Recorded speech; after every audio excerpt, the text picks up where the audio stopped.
Good morning. Meeting of the Transit and Bus Committee is called to order. Mr. Marino, are there any members of the public who have signed up to speak?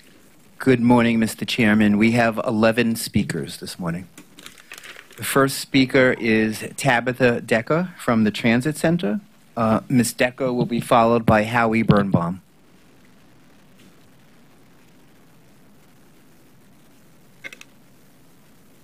Good morning, everyone. I'm Tabitha Decker from Transit Center, and I'm here to express our support for New York City Transit's proposed redesign of the Staten Island Express bus network. Staten Islanders today have some of the longest commutes in the country. We welcome the proposed changes, which will bring them faster and more reliable service. The redesigned routes better match riders' needs. For example, by dropping them off either downtown or in Midtown, instead of traveling through the congested streets of Manhattan, through which very few riders board or alight. Now, rather than being stuck in Manhattan traffic, those buses will be providing more service in between the boroughs. Riders will also benefit from updated stop locations and spacing. Buses that stop 27 times on average before leaving Staten Island, as they do now, do not actually provide express service. The redesigned routes will get the riders through the borough and to their destinations more quickly. What this means is that Staten Islanders will have a little bit of extra time to spend with their families, to run errands, or just to relax when they otherwise would have been stuck in traffic. While planning for this particular redesign has been underway for years, it's now part of the Fast Forward plan and will be among the first major elements of that plan to be implemented. Bus riders throughout the city are awaiting similar upgrades, and we commend New York City Transit for its commitment to making those upgrades.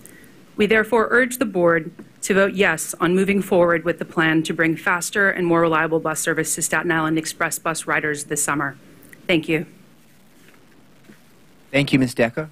The next speaker is Howie Birnbaum. Mr. Birnbaum will be followed by Jason Pinheiro. Good morning, and thank you. Okay. Good morning. I'm here today for the behalf of the TWU Local 100 member I am, but the Guaya Depot is that on the holidays on the SBS Q70 they ride for free, and how come we can't do it on the SBS on the Q53 also? And also the wheelchairs on the local lines don't pay, and the people are getting fed up waiting online outside, and those fare boxes are too old. It's time for them to place them with the smart cards as soon as possible. Thank you for your time and a wonderful day. Thank you, Mr. Birnbaum. The next speaker is Jason Pinheiro. He will be followed by Pedro Valdez Rivera. Good morning on the day before my birthday. Couple of things. I'm delighted that the Staten Island Express bus have technically reborn, but providing more direct service to those who live in Staten Island. Second of all, I'm in favor of extending the BX27 bus to the Soundview Ferry Terminal that benefits residents from my old neighborhood of Soundview section in the Bronx. And I'm more than delighted to see the report this afternoon on CPOC. And that's all I have to say for this month. Thank you, Mr. Pinheiro. The next speaker is Pedro Valdez Rivera. He will be followed by Gene Ryan. Good morning. My name is Pedro Valdez Rivera, and I'm a private citizen from Bedford-Stuyvesant. Today, I'll talk about my critiques on the two demonstrated express buses that I see in the past couple of months. One in April and another one this morning before I came to this building. I really love the MTA, especially New York City Transit and MTA regional bus operations, to make drastic changes for the future of the whole express bus network, especially in the future way into the 21st century. For example, the double-decker bus I see back in April is magnificent. The MTA tried it a decade ago, but it's a complete failure because we never see this before on use double-deckers on a commute basis. But now, more than ever, people ride express buses more than ever in the past couple of years, especially in Staten Island. When I check out the Staten Island, the test runs on the Staten Island, people liked it. They really loved it, especially to attract more people. And also, it also attract people, the new kind of wheelchair accessibility to get to the new demonstrated bus. I hope I look forward to see them in the future. Recently today, I went to see the new bus, the new demonstrated bus by MCI. The manufacturer made a relationship with the MTA since 2001, and I'm really proud what the MCI delivered, especially the new system for people on wheelchairs to get in and out of the reserved section of the coach bus. And also, now it has 2 doors, one for able-bodied, one for wheelchairs. And also, they can fit up to 2 people with wheelchairs. As a great technological advances, and I can't wait to see for testing and see for delivery in the future. Thank you so much. Thank you. The next speaker is Jean Ryan. Ms. Ryan will be followed by Adina Gerva.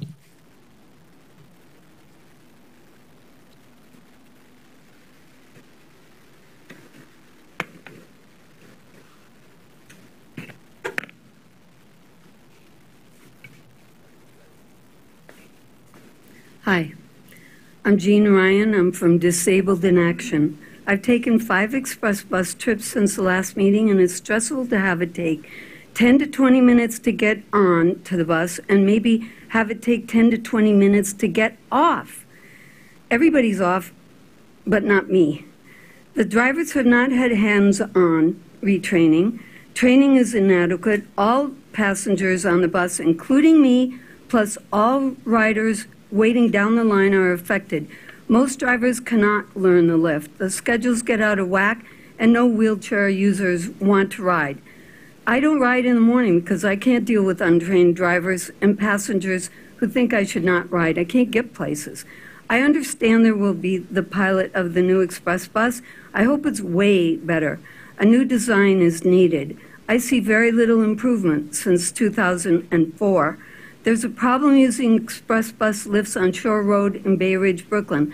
Coming from Manhattan, the bus pull-in spaces are too small and wheelchair users cannot safely get out onto the small concrete curb median and then cannot safely cross the street because of bad or no curb cuts and no crosswalk or lights at some of the stops. It's diabolical to expect us to stay on the park side.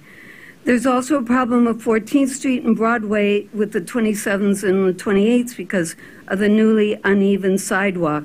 And then I have something about the signs in the buses, which now say, wheelchair priority seating. You must give up these seats if a wheelchair passenger boards. For about 10 years, I've been trying to get the MTA to say when a wheelchair passenger boards instead of if.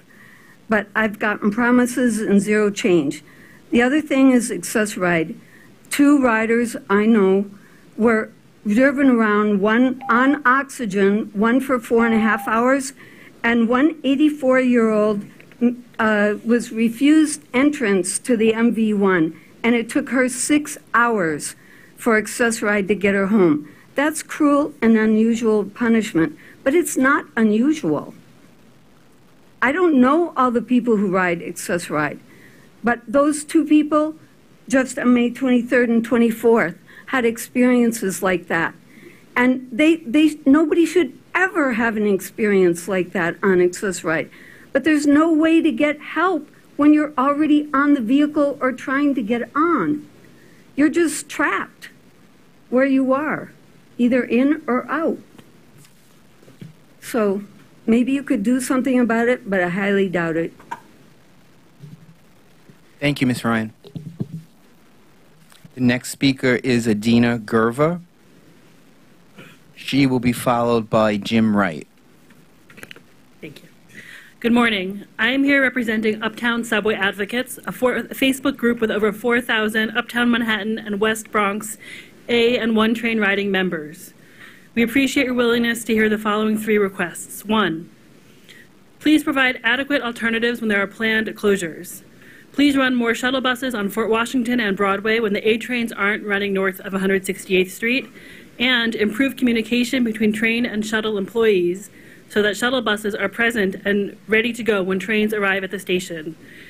It's frustrating for passengers, including myself, to be waiting 10 to 15 minutes for an A train at off hours and then another 10 to 15 minutes for a shuttle up Fort Washington Avenue at 168th Street. There used to be better communication and the timing used to be better. I'm not sure what happened.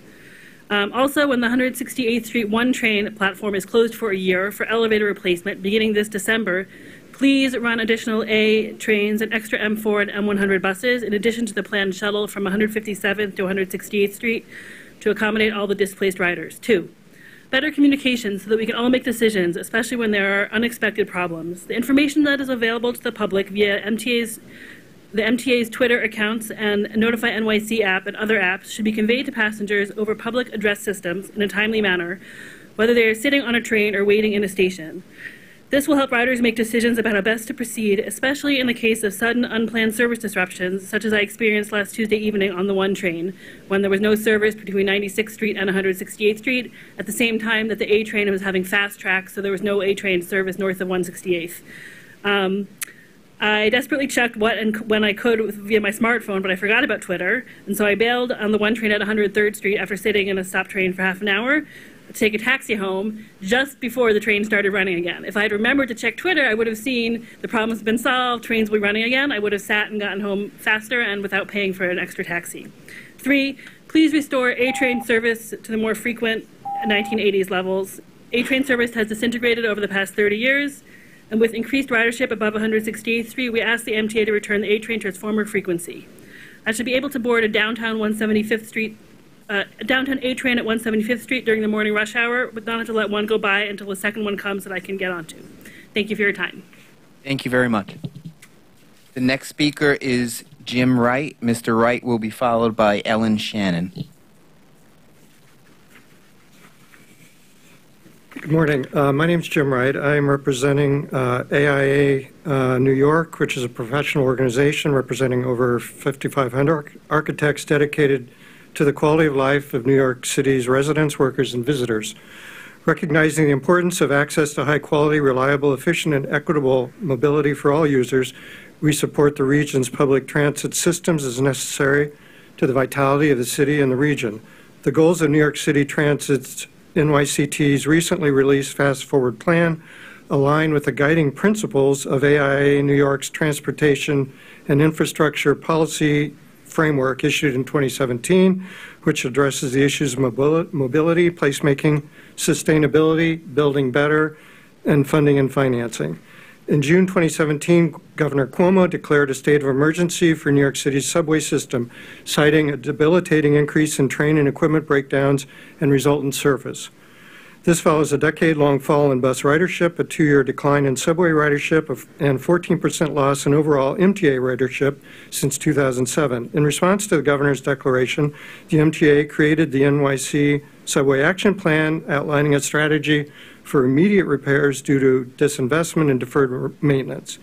$836 million in emergency funding was allocated for short-term repairs shared by the state and city. While the Emergency Stabilization Plan did produce incremental improvements in the past year, it did not directly address long-term needs, including the modernization of the outdated signal system, replacement of obsolete subway rolling stock, lack of universal access to most subway stations, lags in communications and fare technologies, normal maintenance and repair, and endemic cost and schedule overruns on capital projects.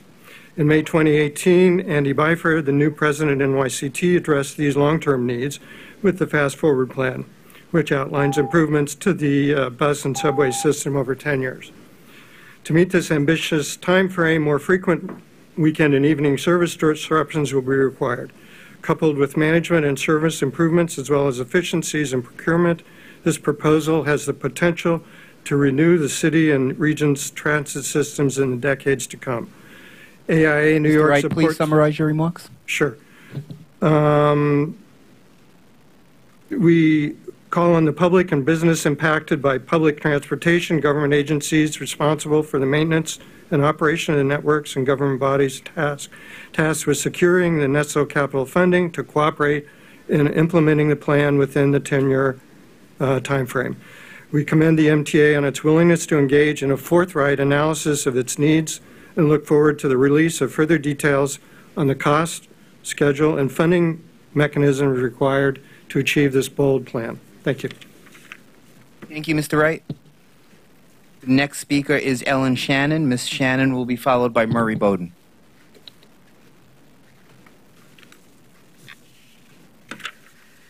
Good morning. I'm Ellen Shannon, the Associate Director for the Permanent Citizens Advisory Committee to the MTA. We've been in talks with Transit for several years regarding how the delays are reported in the committee book. And we very much appreciate the efforts and changes that have been made to the committee book. We are also very appreciative that efficiencies have been made so we can see the May numbers this month and not wait until next month. That helps us a lot in assessing how the system is doing. But not only that, in looking at what's in the book this month, to see so many trend lines going in a positive direction. It's substantive. Weekday and weekend major incidents are down. The mean distance between failure 12 months is up. Elevator and escalator performance is trending in a positive position. Service delivery for both weekday and weekend is improving. And thank you for the greater schedule adherence. We appreciate that. And while the schedule revisions were required to make this happen in the short term, we're still hopeful that the timer analysis that's underway may be able to help improve some of the track speeds to get those run times shorter for all of us riders. We're also looking at system resiliency as some of the numbers that are important after an incident. And while the average train per incident is still struggling, you've managed to decrease the time it takes to recover from an incident over the past year, and that's not insignificant. We're hoping that the the trains involved may follow that number shortly. Thank you for all the work Transit has been doing to improve the passenger experience. Fast Forward is underway, but further operational and capital investments will be critical to keeping the momentum going. Thank you. Thank you, Ms. Shannon. The next speaker is Murray Bowden. Mr. Bowden will be followed by William Henderson. Mr. Bowden. One reason that buses don't go as fast as they can go is because the bus lanes are blocked. New York City DOT, Transportation, does not correctly mark the road lines. Prime example is the West FDR Drive and the 63rd Street exit. The exit lane is required by the manual on uniform traffic control devices to be marked with a dotted line, so drivers know that this lane goes somewhere else. New York City just repaved that section, just a week or two ago repainted it with broken lines. Broken lines are the lines that go between lanes that continue forward. I have communicated with their chief engineer, and he doesn't understand that he's supposed to follow the law. That's an easy example to see where New York City does not follow and make it easy for buses to get through. Because if traffic doesn't get separated early enough, the buses can't get past the cars going in the wrong lane because they weren't properly informed. So I recommend that this committee go to the Department of Transportation and have them replace their chief engineer. I know him. I've worked with him for 10 years. He doesn't get it. He thinks what's in his head is in the driver's head, and that's not true. You can see bicycles, city bikes, when they're on the left side, The left side is yellow, not white. He has them all striped with a double white line on the driver's left. That's illegal, but it's convenient for him. It's certainly not telling the driver the truth. If you want the driver to let the buses go faster, you separate traffic earlier so they don't block the buses. It's difficult to say you have to fire the chief engineer of the Department of Transportation of New York City. But the sooner you do it, the sooner you'll have faster buses. Thank you, Mr. Bowden. The next speaker is William Henderson. Mr. Henderson will be followed by Marcel Dejean. Good morning. I'm Bill Henderson, Executive Director of the PCAC, and speaking on behalf of the New York City Transit Riders Council. I'm speaking in strong support of the Staten Island Express Bus redesign project. Redesign is the first step in reimagining the city's overall bus network. These improvements are long overdue, and we'd like to thank the talented staff at NYCT Transit for their hard work and their proactive community engagement over the course of this project. We also want to thank our elected leaders, and in particular Borough President Jim Otto of Staten Island, for their strong support of the project. Much of the Staten Island bus network has been in place for over 50 years, and in that time, the express bus network grew through ad hoc additions to the buses that were available. Many express bus routes are indirect and include lengthy on-island travel before heading nonstop into Manhattan. By more effectively and efficiently using existing resources, the recommendations put forth here today are operationally and physically feasible. Some of the benefits that the redesign brings include reducing the average length of travel in Manhattan from 3 to 1.5 miles, creating more direct routes by reducing the average number of turns at intersections, increasing route mileage spent running nonstop on highways, and increasing the distance between bus stops to keep the buses moving. We understand that these changes may inconvenience some riders. In fact, one of the pilot projects is reducing a express bus that was removed from my neighborhood in 2010. But in exchange, express bus users will receive increased bus speeds, improved reliability, a more efficient network, and ultimately more daily express bus trips with present level resources. Further, by making travel more efficient, these changes will strengthen connections between various parts of the city. All of the work on the redesign started long before the development and release of the Fast Forward plan. It provides an excellent foundation for redesign of the bus network throughout the city. While it won't be easy, in the end, we'll have a more cohesive, efficient, and reliable bus network, and for that reason, we urge you to approve the Staten Island Express Bus redesign. Thank you. Thank you, Mr. Henderson. The next speaker is Marcel Dejean, who will be followed by Stephanie Burgos. Hi. So several times in this room, I've heard that in order to get the bus lanes enforced, you'll need cameras, and in order to have cameras enforce bus lanes, you'll need Albany's approval. But it's possible for you guys to enforce the bus lanes without Albany's approval because there are already systems in place. You've said that the main people blocking the bus lanes are, the cabs, the Ubers, the Lyfts, and since they're under the New York City Taxi and Limousine Commission, it's actually possible for the MTA to generate a complaint every time that a camera spots a taxi blocking a bus lane, doing an illegal pickup or drop-off in a bus lane. And so you could implement those cameras and generate those complaints, and it would change behavior. It wouldn't raise any revenue for the MTA, but it would change behavior and improve the experience of riders. The other major blockers of bus lanes are city agencies, and going to Albany won't help enforce that because you can't write tickets against city agencies. And also delivery vehicles. And delivery vehicles have sort of they they dispute all of the tickets that they get to them in bulk.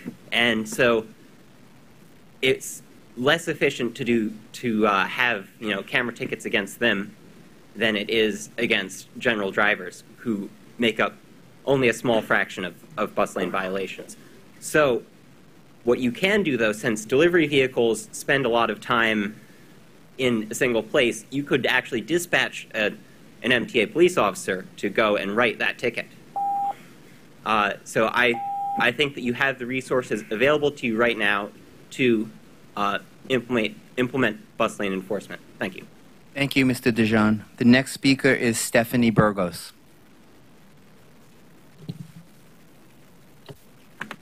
Good morning, everyone. Hello. My name is Stephanie Burgos-Perez, and I'm a senior organizer with Riders Lines. Happy to hear that so many people are talking about buses, and I didn't organize them, so that's so awesome. But I'm here today to talk about the Staten Island Express bus network redesign. The Riders Alliance is part of the Bustron campaign and the coalition who has been calling for better buses for the last 2 years. And today is a very special day because everyone here gets to vote on the Staten Island redesign. And that's so important because for decades, buses haven't gotten any attention. And this is a step forward. This is a step in the right direction. This network redesign is going to improve the lives of Staten Island bus riders and give bus riders, more reliable service. But not only is this important for Staten Island bus riders, but this is important for the entire city, because this is the first step to modernizing our entire bus network through every single borough, in every part of the city. And this means that we're going to upgrade and modernize our system to meet the needs of bus riders today in the 21st century. And this is, really important, and although there will be some resistance to change, we have to keep in mind that innovation and change is always important for growth. It's important for bus riders that depend on them, for the communities that are growing in New York City. It's important for the growth of the entire city for economic development, and it's also very important for the growth of the MTA to make sure that buses are serving riders, right? Because that is the duty of the MTA.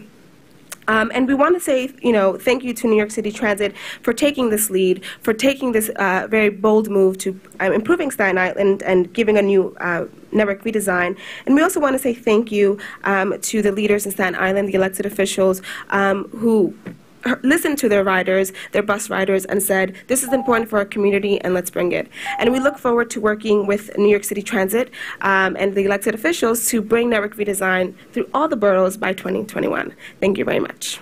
Thank you, Ms. Burgos. Mr. Chairman, that was the last speaker. Thank you all for your comments. Minutes of the meeting, committee meeting of May are in your book.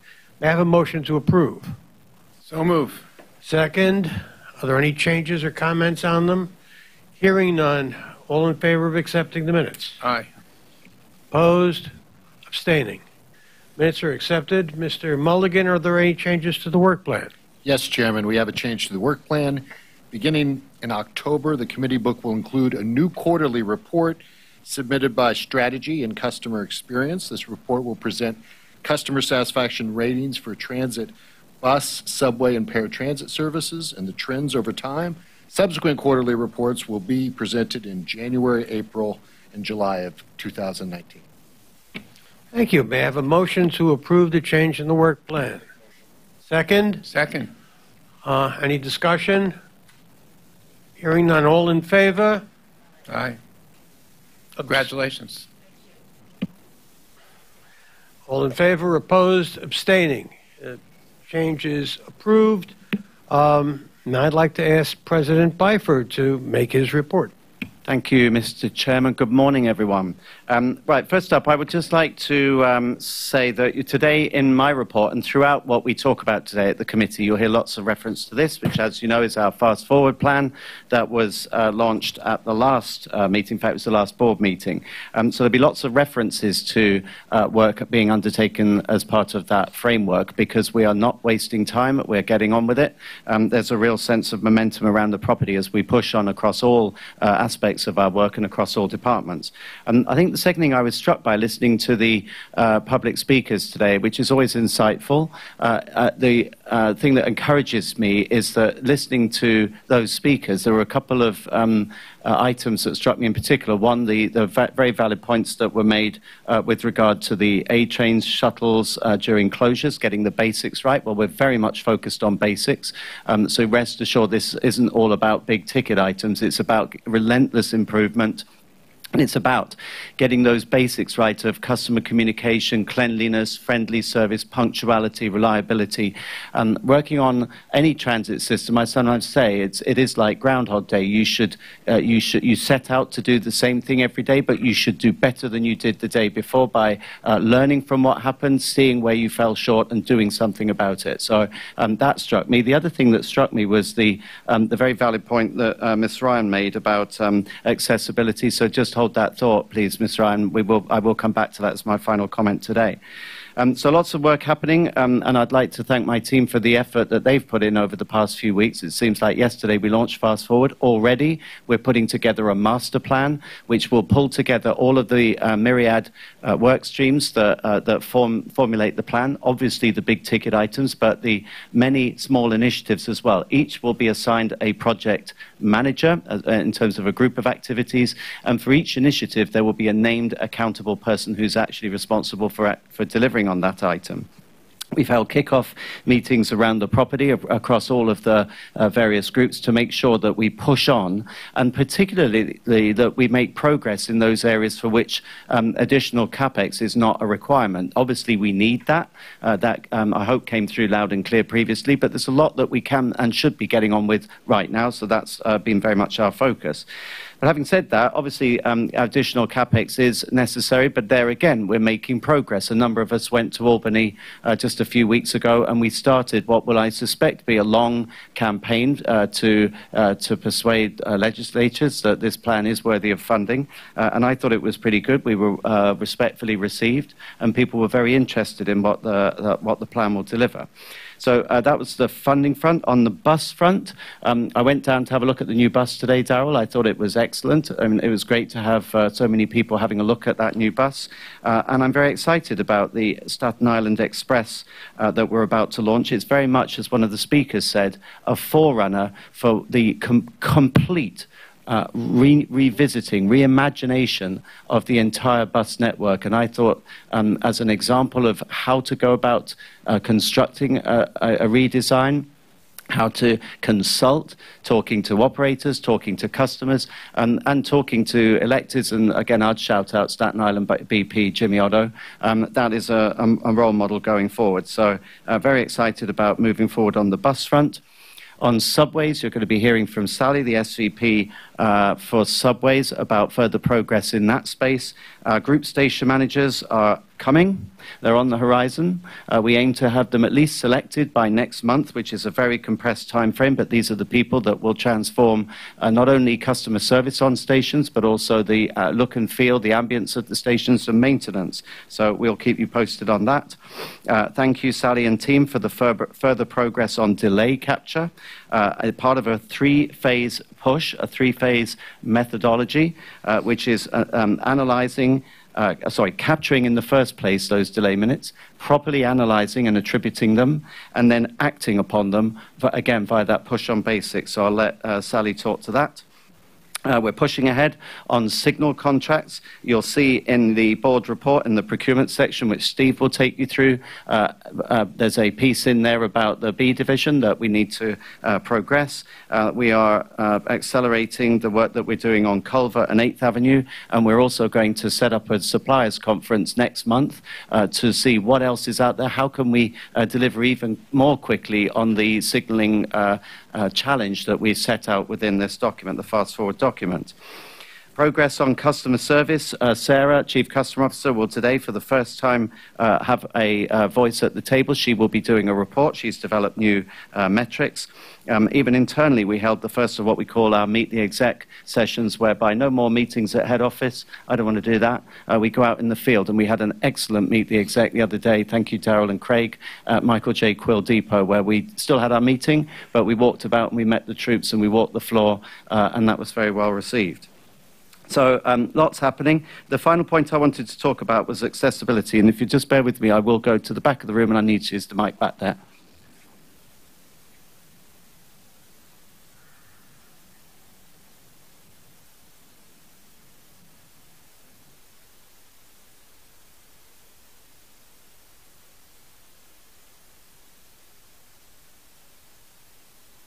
Slip that it's your birthday tomorrow, so this is a signed copy of the Fast Forward plan.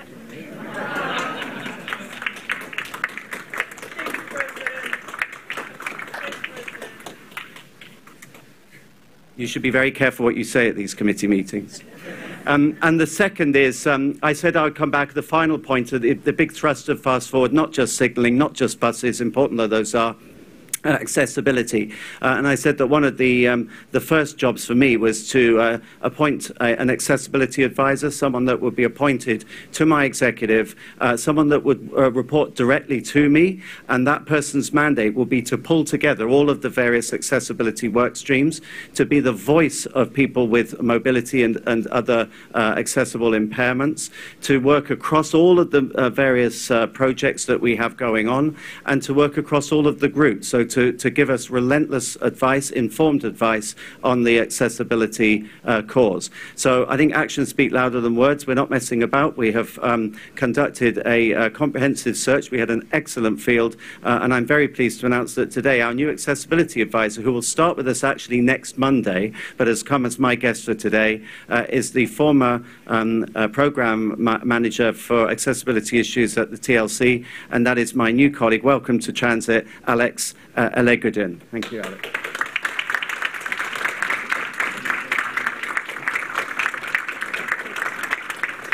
And next month, Alex will rightly sit at the front with me at the top table. Thank you, Mr. Chairman. Thank you, President Byford. You certainly know how to make an announcement. Now I'd like to ask Senior Vice President of Subway, Sally Librera, to make her report. Good morning. So as President Byford said, we have been hard at work on our ongoing delay causation analysis, and later in just a few minutes I will show you a preliminary version of a revised Chart 20 for your book, the delay causation chart. Another benefit of the system integration that we've done is that we've been able to reduce the lag time, as Ms. Shannon pointed out in the public speaking section, so that now we can report on all of our indicators in the meeting that follows the month of performance. So you'll notice in your book today you have double reports for MDBF, for bottom line delays, and also for on-time performance.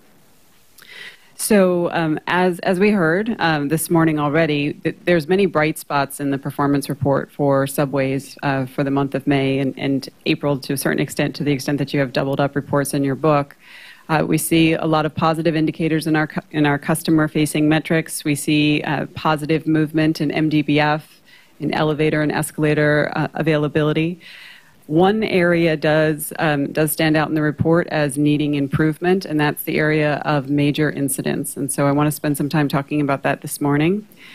We had 85 major incidents in the month of May, which is a very high number and a number that we are committed to bringing down.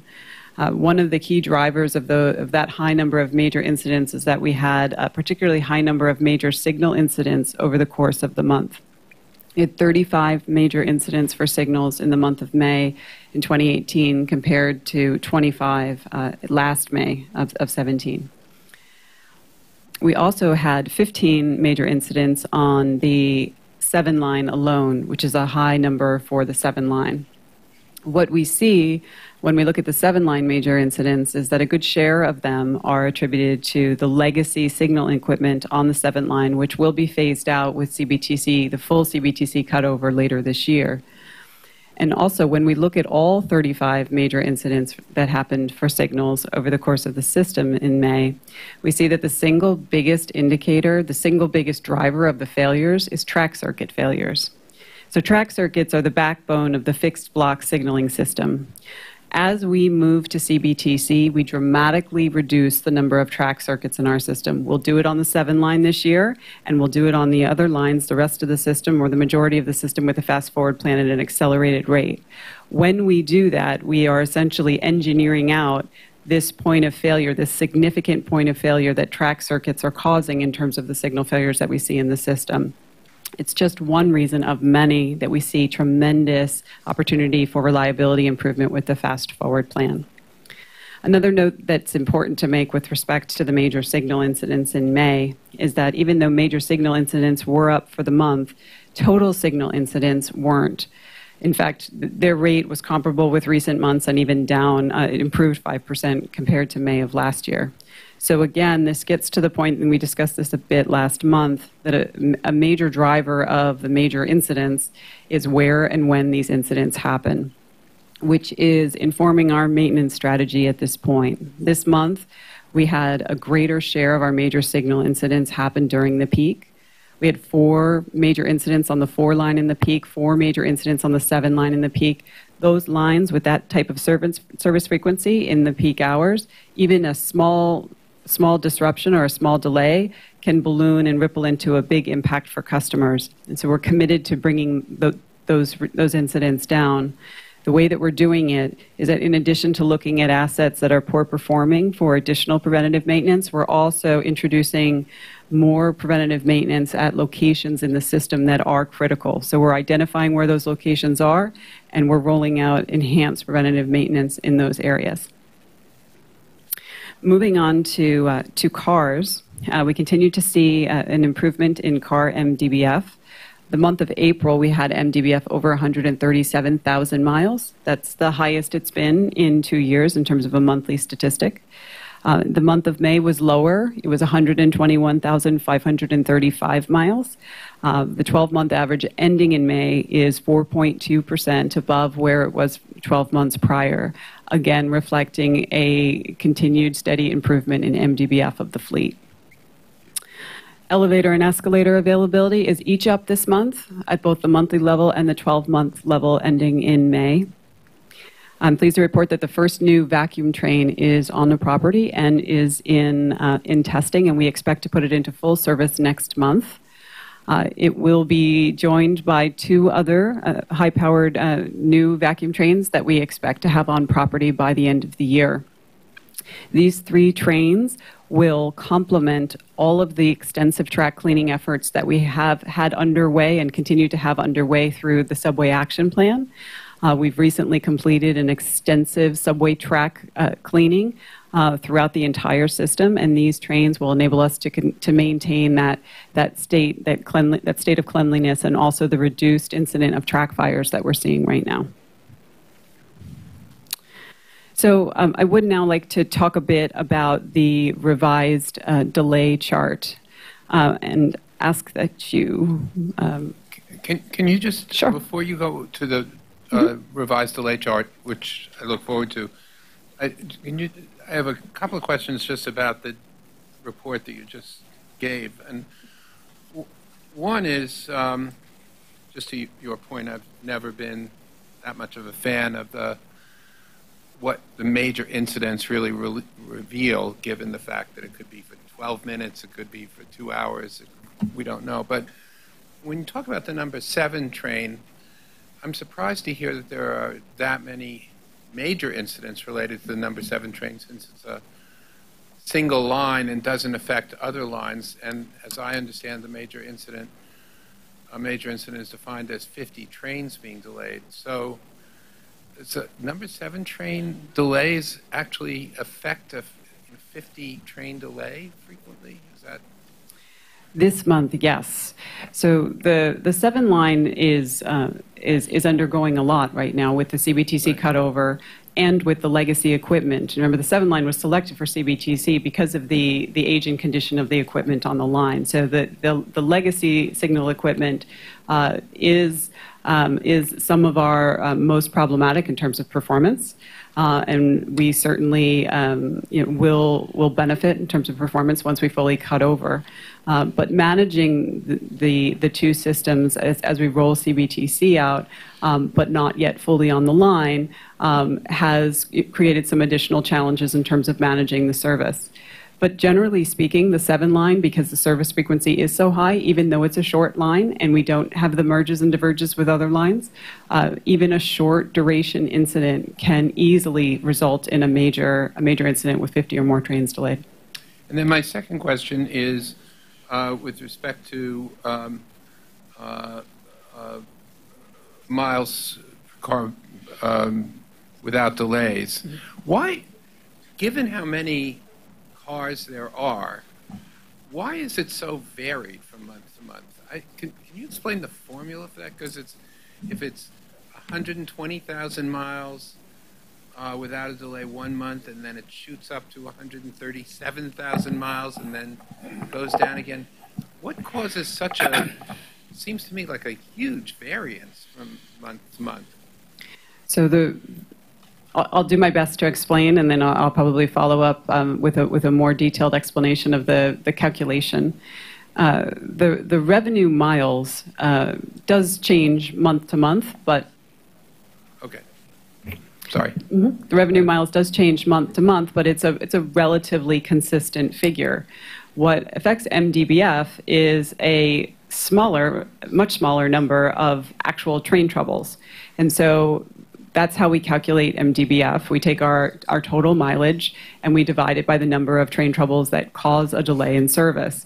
And that number can fluctuate significantly because it's a much smaller number, because it's just the train delays themselves, the incidents that are delaying trains. So, and that's an accurate reflection of the reliability of each car, even though it varies so much from month to month? So we don't, it's not our preference to look at just the monthly indicators of car performance because there is that fluctuation, because again, the train trouble number can go up and down. We prefer the 12-month average because it smooths out not just month-to-month, normal month-to-month variation, but things that are impacted by seasonal variation. Right now, going into the hot season, we are much more challenged in terms of HVAC equipment on our cars than we were a few months ago. So what we like to do is look at the 12 months so we smooth out those seasonal variations. And when we look at the 12 months, we see a steady improvement in terms of MDBF for the entire fleet. And then my final question was with respect to fires. I know that fires for this year are down marginally. They're still up significantly when compared to, I think, 2016. And given that the Subway Action Plan was among its highest priorities were to deal with track fires, and I would think that that is something that, with attention, is largely within management's control because it's so related to, I assume, trash on the tracks and the like.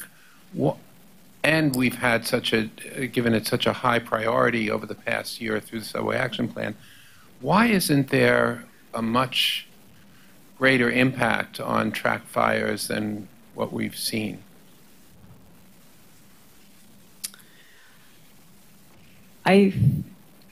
I would have to look more closely at the data that you're comparing it to from 2016. But what we do see is that the track fires are down as a result of the extensive Subway Action Plan pretty activity. Small, like 30 fires of 916 compared to 950 or something like that. Mm-hmm. But much of the debris that causes track fires isn't necessarily debris that's been accumulating over long periods of time. It's debris that can regenerate over just a short period of time. And one of the things that we are really looking forward to with the Group Station Manager program is an attention to detail and attention to litter and cleanliness in the system. As the stations are cleaner and as we put more of an emphasis on detail with respect to the appearance of the stations, we not only will identify conditions where we have trash in tracks maybe for longer than it needs to be, but we'll also be setting a new baseline for what the appearance of the station is. And our hope is that disincentivizes folks from littering in the system, which is really what we want. Certainly the new high-powered vacuum trains will be adding to our effectiveness in terms of keeping the system clear. In terms of recent years and challenges with recent years in terms of track cleanliness, yes, we've stepped up efforts in terms of having more track workers walking and cleaning tracks. The most efficient way to clean tracks is to have well-performing vacuum trains running throughout the system, and we haven't had that over the last handful of years. Our existing equipment really was well beyond its useful life and was not very effective. So now that we have these new trains out, we expect to see not only just a continuation of our improved performance, but a further reduction of those fires. Thank you. Yeah, one quick question. How fast will those trains be moving? I remember the original ones were very slow-moving affairs. 5 miles an hour. All right. Mr. Merdler. Perhaps you can help me before we update the delay causation. I'd like to look at what we have at the moment. So if you will look at page 31, and as you will see in a moment, I'm confused. On page 31, let's look at the number 4 line. It's doing about 30 seconds better than it did last year. In other words, you only have to wait 53 seconds before a train comes along, according to that. Now you look at page 45, and you see that only 29% of the trains get from point A to point B on time. So somebody must be waiting in the middle of a tunnel or somewhere, if it's not on a platform, to get there. But let's go on for another step, if I may. If you look at the subway weekday weight assessment on page 42, you see that it's 67% of the time, or 2/3 of the time, you're not waiting just a second or two or 60. You're waiting a substantially longer period of time, 67% of the time, according to this, you're not on time. And then finally, if you look at the weekend terminal, you see the same kind of results. Now, I know that different people can manipulate different statistics in different ways, but these do not jibe.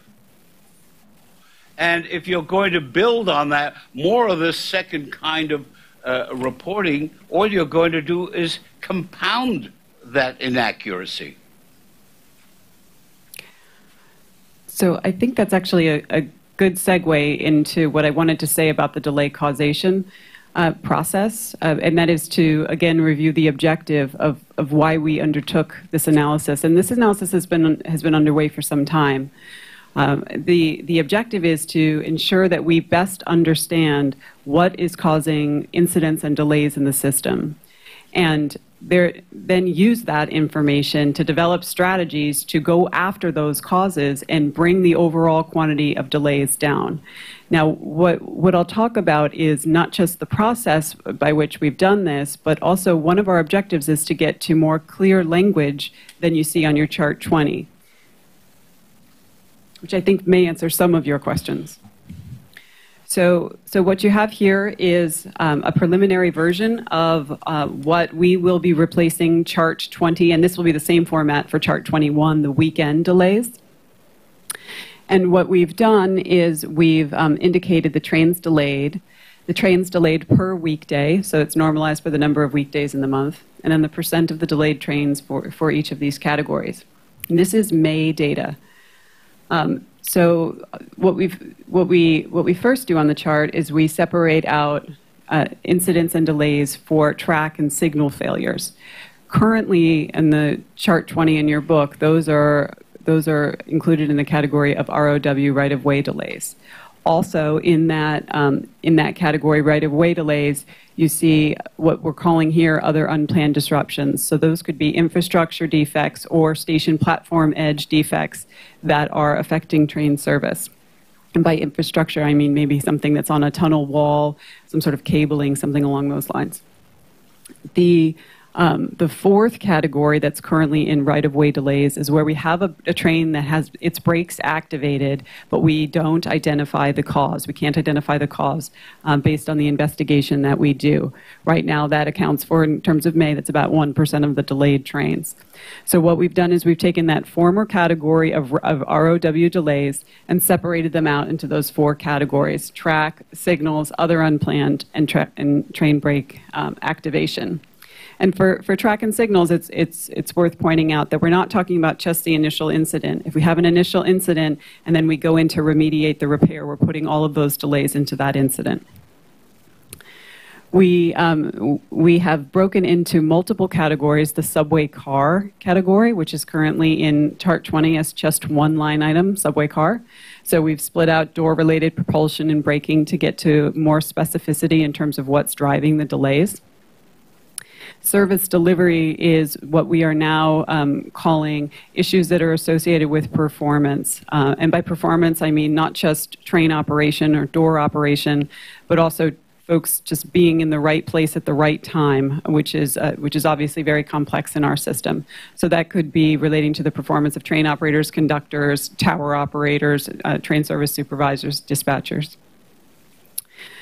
Next, we have listed all of the external factors together, calling them out separately to again add specificity and clarity to the categories that have been in your book in different capacities.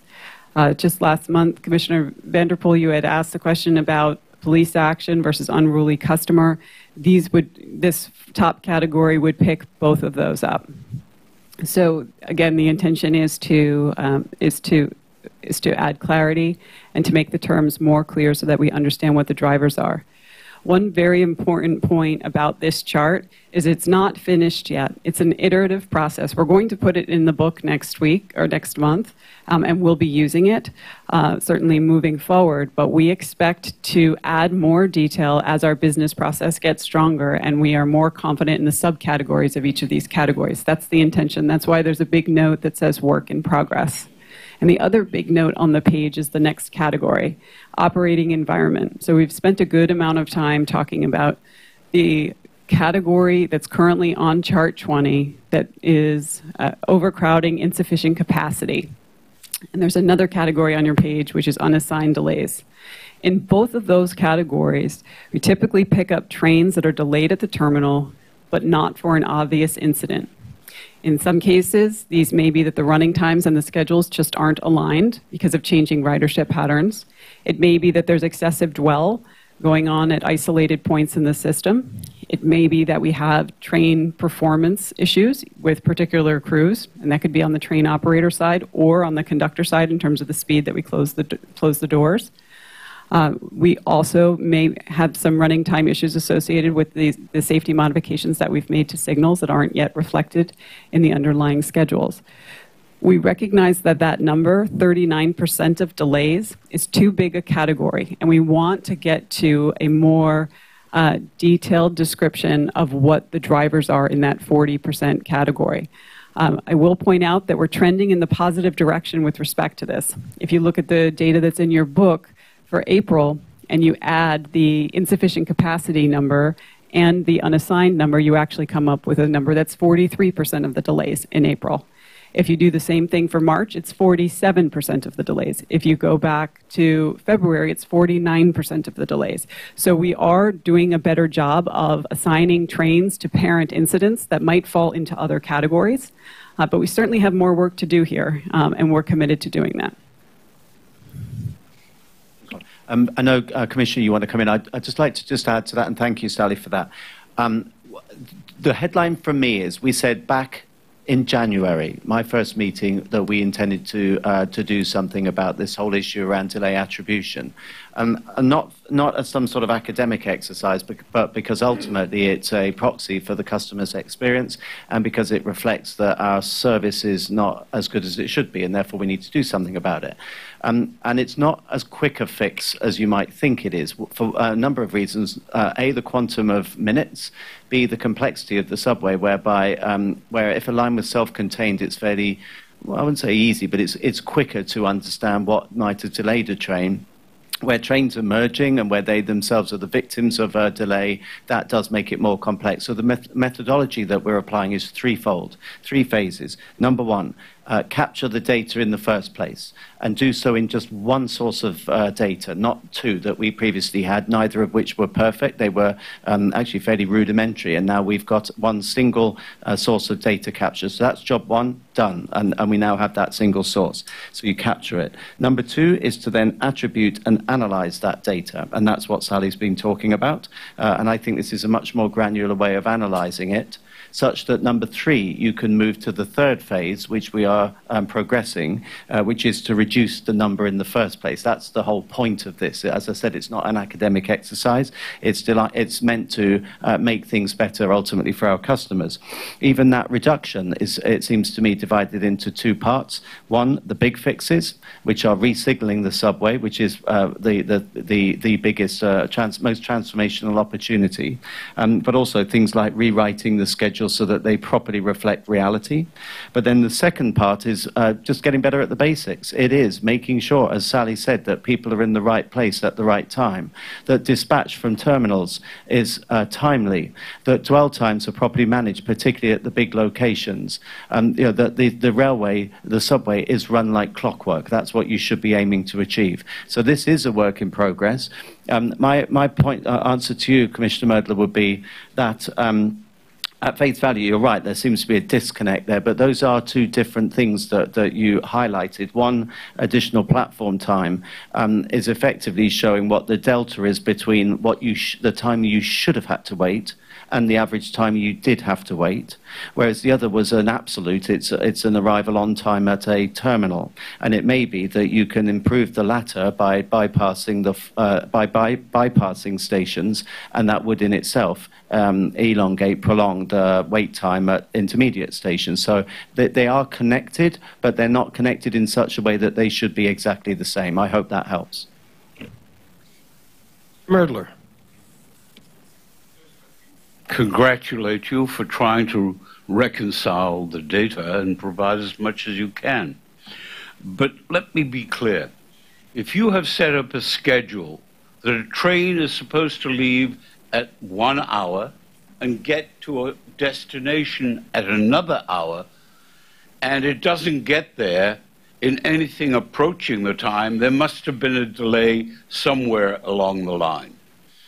To say it took on a given hypothetical platform 1 minute less or 10 seconds less of waiting time, that really begs the question, because somewhere along the line, or at least in the tunnel, there was a delay. And I find, for my purposes at least, the schedule that is A is at least opaque, if not misleading. Secondly, I have the following concern. It is very clear to me, and I think to the general public, that you are determined to and have the ability and will to turn this situation around.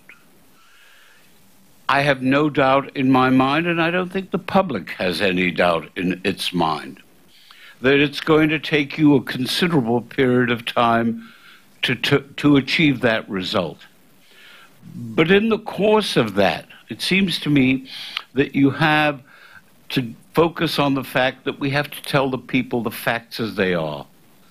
And to try and camouflage it with, and I don't suggest that that is the effort, but to in any way obfuscate it by not indicating that it is taking longer to get from point A to point B and that people are having a problem, does you a disservice, in my view. Let me make my point in tangible terms. The people who are traveling during the indicated period on the number 4 line were not getting adequate service. There's no excuse for that.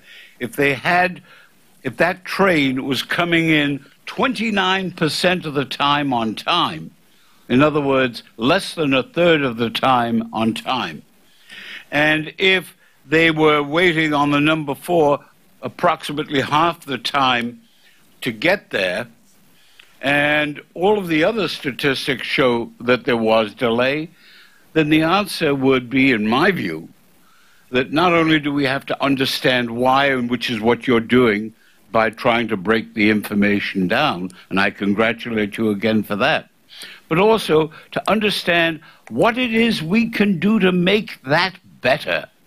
And I understand that your view is signals. I understand your view is equipment and the like.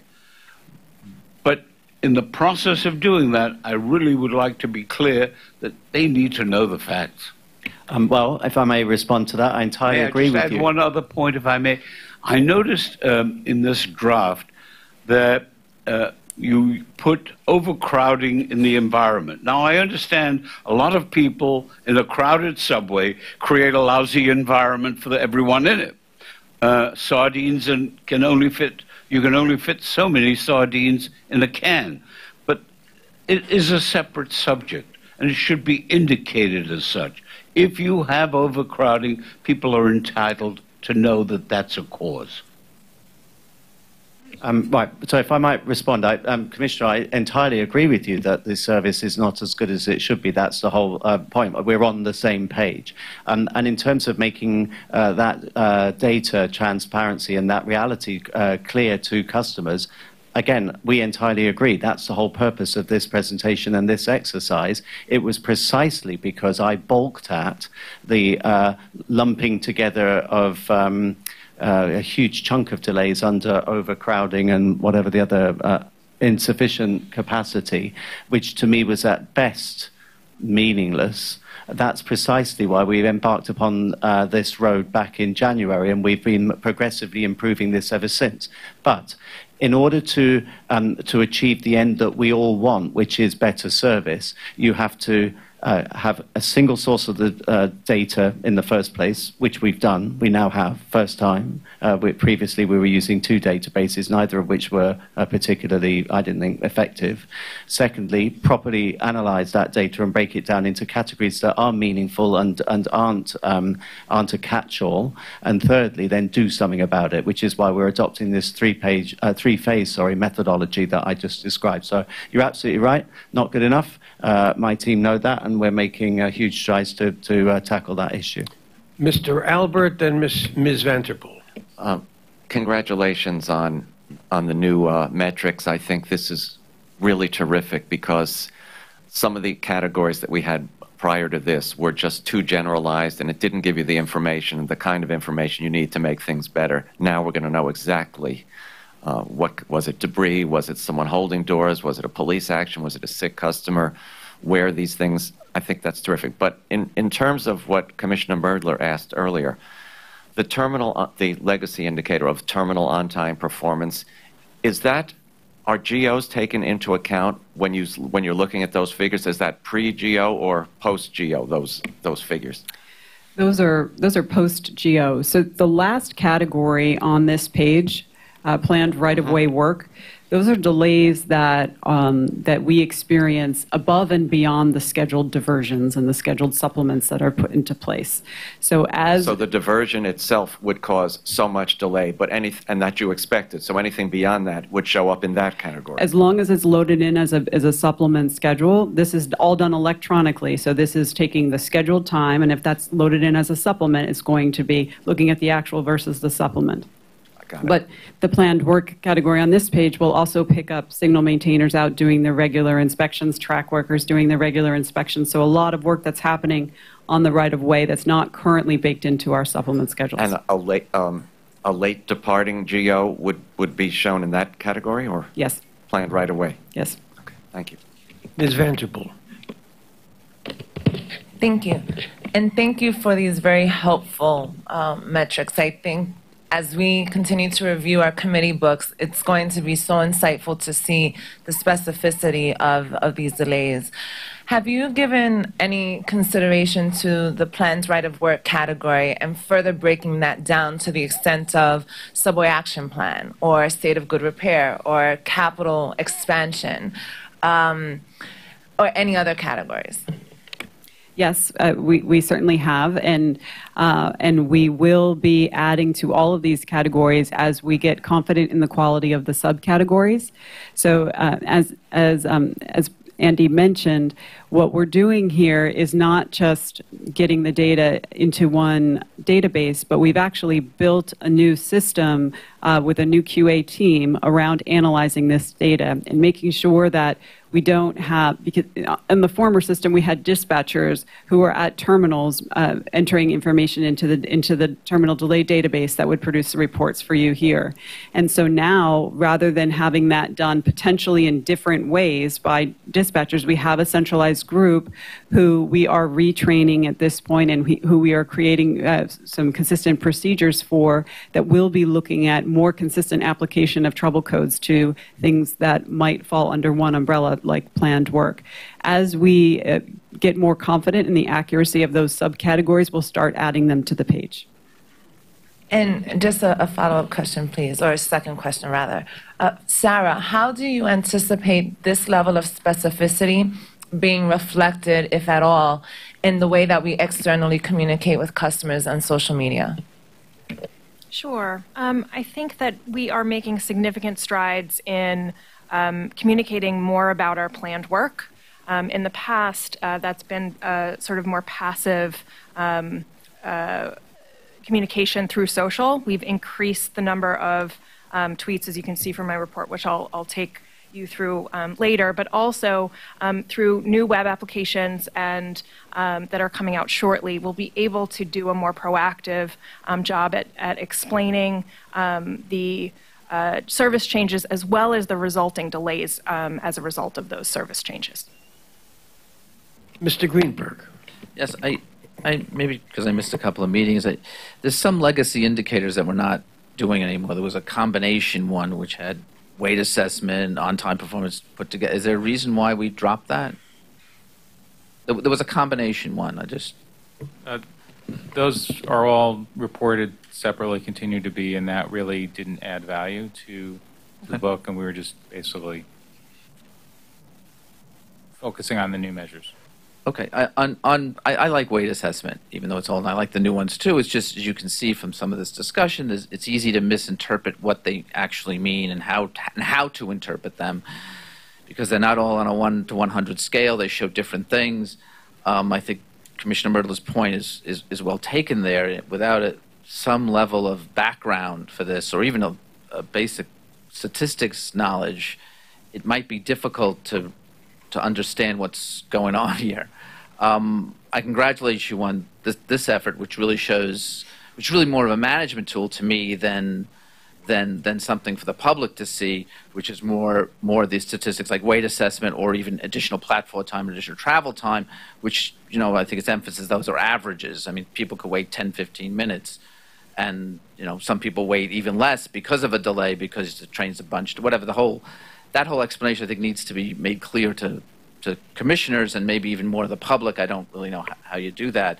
Having said all that, I think it is interesting to note that the numbers for weight assessment are not good at all. They're improving. They've improved probably. I think we've bottomed out, I hope, and I hope to see them improve. And actually, we don't meet the goal we've established in our strategic operations plan, and that's a goal that we should meet, and that we should say we're not providing adequate service until we meet that goal, which we have not met. So that's the comment on that. But I think it would be good to get out there sort of ahead of the curve here and explain how these are generated and what they really actually mean. I understand it, but I'm getting a feeling many people don't. Mr. Weisbrot. I just want to congratulate you. From the moment I got here, I thought we were living in a fool's paradise and trying to improve a system when we didn't, and trying to reduce delays when we didn't have a clue really as to what was causing those delays, at least not statistically, and just doing it anecdotally, and I think this is really a very constructive development. I know it's not perfect yet, and perhaps it never will be perfect, but I just think this is a really important stride forward, and I thank you, Sally, you, Andy, and the whole team for transforming this in a very short period of time. So thanks. Thank you. Before we move on to bus and paratransit, Ms. Librera, is there anything you want to add to your report? No, I'll just thank you for the remarks and for the questions and the good comments, and we'll think about how we talk about all of the statistics together. I think those are all very, very good questions and comments. One thing I just do want to note in closing is it was only a few years ago that we were still using paper and pencil at our terminal locations for all of our B division lines to be tracking the arrival times of trains. So even though we have a lot more work to do, we've done a lot, and there's a lot of effort going on, and a lot of folks within transit deserve credit for putting a lot of time and energy into improving the information that we have. Thank you. Now we're on to Darrell Arick and the bus and paratransit reports. Good morning. Before focusing on some quick win deliverables that the team has accomplished or will accomplish in the next coming months, I will touch on May's performance. Overall bus performance remained stable, but we do recognize that May was particularly a challenging month.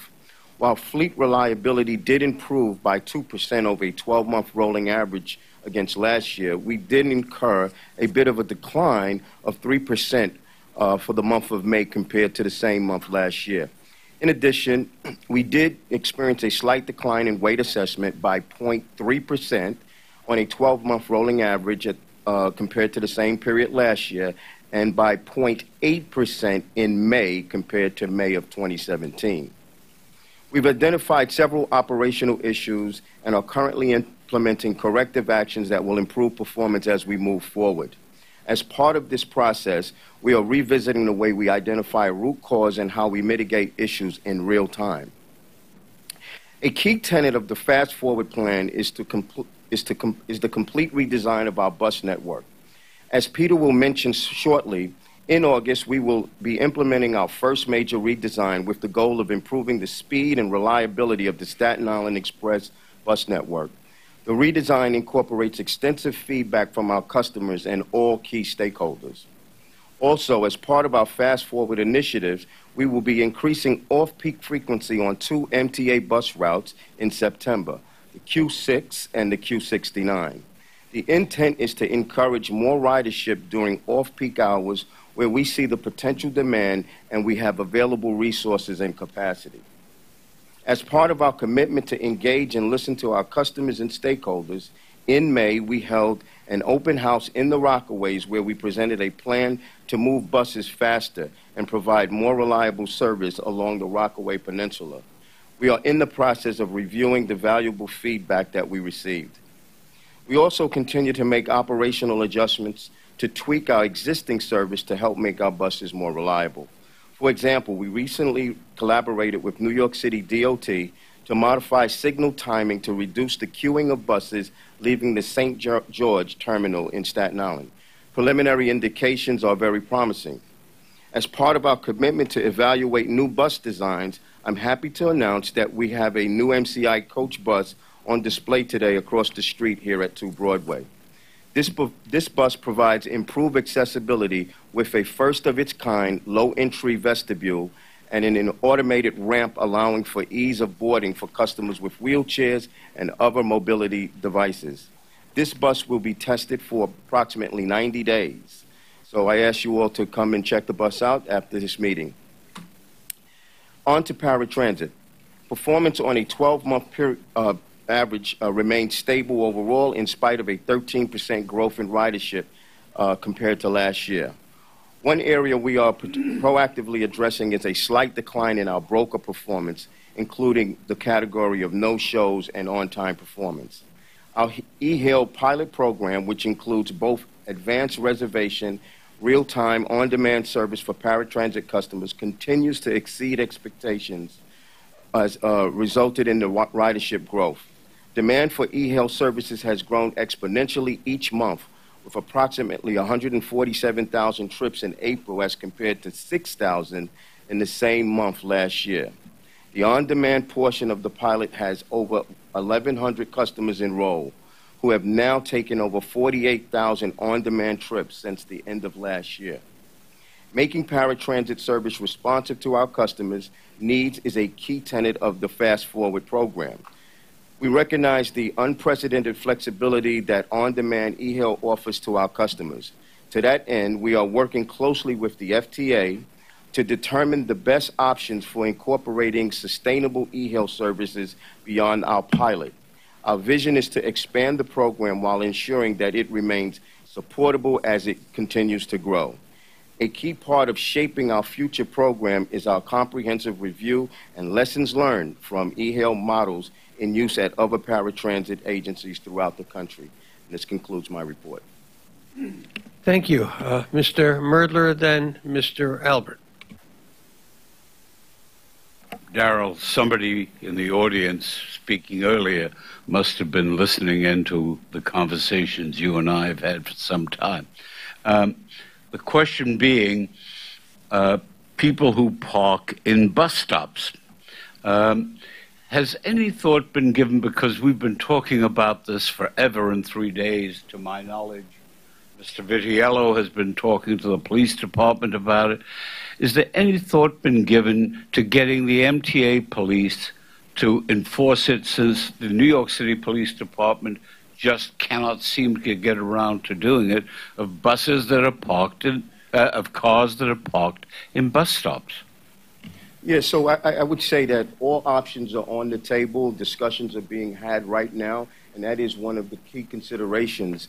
I have a meeting, I think, this week with Chief Chan of the NYPD, because we do not want to walk away from NYPD and their responsibility to enforce traffic. But yes, part of the bus plan, as you recall, talks about traffic teams that we're looking to develop with collaboration with NYCT DOT and also NYPD, and consideration of other police forces.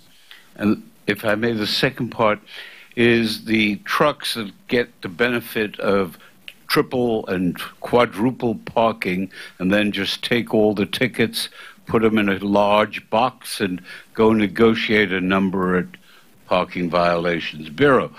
Is there any effort being made to have the City Council focus on this in terms of abolishing by law the right to do that kind of negotiation? If the automobile driver is subject to a fine for parking illegally or for any other traffic infraction, there should be no greater benefit to any one of the trucking companies that, as a matter of course, take for granted that they have 3 hours to park illegally anywhere they want to, and they do it. Is there any way of getting the City Council to pay attention to that? I think it's possible. I think that portion of it will be a part of my ongoing discussions with the city. But I will tell you at this point in time that there's no effort around that right now. Thank you. Thank you, Mr. Albert, then Mr. Glucksman. Darrell, has a notice gone out to bus operators to let management know if there's a repeat problem on a particular route, whether it's double parking, people in bus stops, deliveries, construction issues? Has that notice gone out to bus operators yet, so that you can have the latest info? So that's an ongoing process. I mean, bus operators report issues to the bus command center in a very contemporaneous way. There's discussions back at the depot. There's an ongoing conversation with the unions, weekly, monthly, daily, on a daily basis. But and also our road operations are deeply engaged. As you know, this is a major issue for us, but it's a very difficult needle to move. But yes, the conversations happen on a regular basis. And when a repeat issue has been raised, do you then go to the appropriate agency, whether it's DOT, NYPD? Absolutely, yeah, yes. You do that? Yes. Thanks. Mr. Glucksman. Yes, thank you. About 3 months ago, after a report came out about the number of summonses that had been issued 2 years ago and how it had dropped like 5,000. I asked the chief to speak with his colleagues in the city and find out if they couldn't do a better enforcement of this, and we never got a report about it. Darrell, if I heard you right, you're meeting with Chief Chan? Is that what you said? Yes. Chief Chan's head of the Transportation Bureau.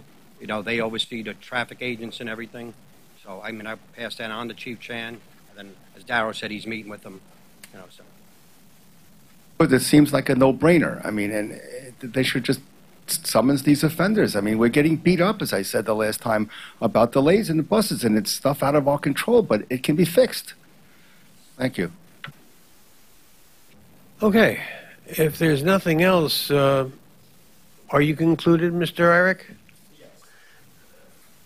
Then we're ready for the Strategy and Customer Experience Report. Ms. Meyer. Great. I'm pleased to report monthly activities for our customer feedback channels. First and foremost, I want to thank our customers for their patience as we work to stabilize the system.